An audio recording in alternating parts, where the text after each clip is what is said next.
Hey everybody, Meinke from MLive.com, joined by Atkins. Day 3 of our positional reviews for the Detroit Lions in 2016, and today it's receivers and tight ends.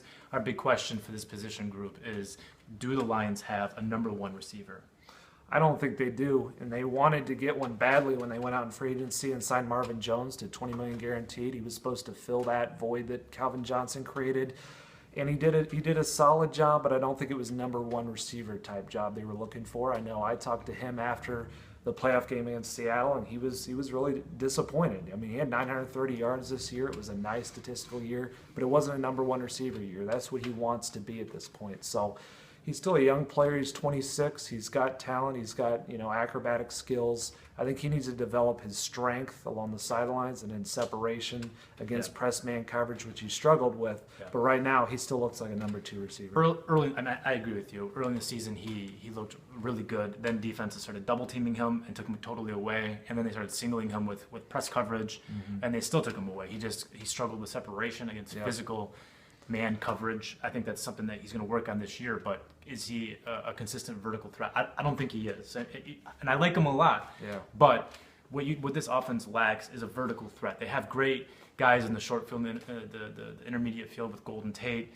Eric Ebron, even Theo Riddick from the running back position. Amir Abdullah is pretty good there too. And Quan Bolden. Exactly, and he's a free agent, but certainly filled that role. So they have guys who can fill that role, and that's the thrust of the Jim Bob Cooter offense. So that's what you need.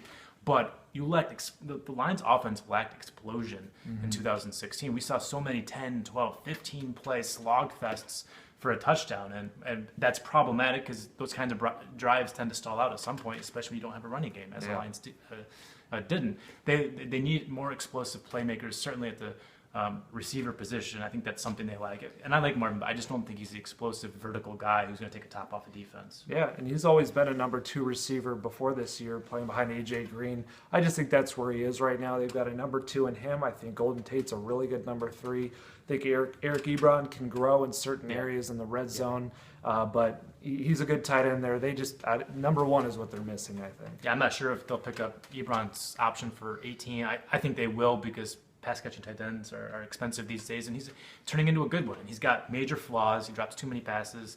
He led the team with 7. He dropped a couple in the playoff loss, and there are issues there that continue.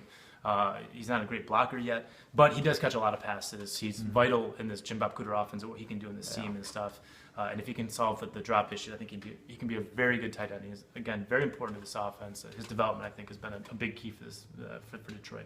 Yeah, there's no doubt about it. He's a talented player who presents some mismatches, so there's something to build on there.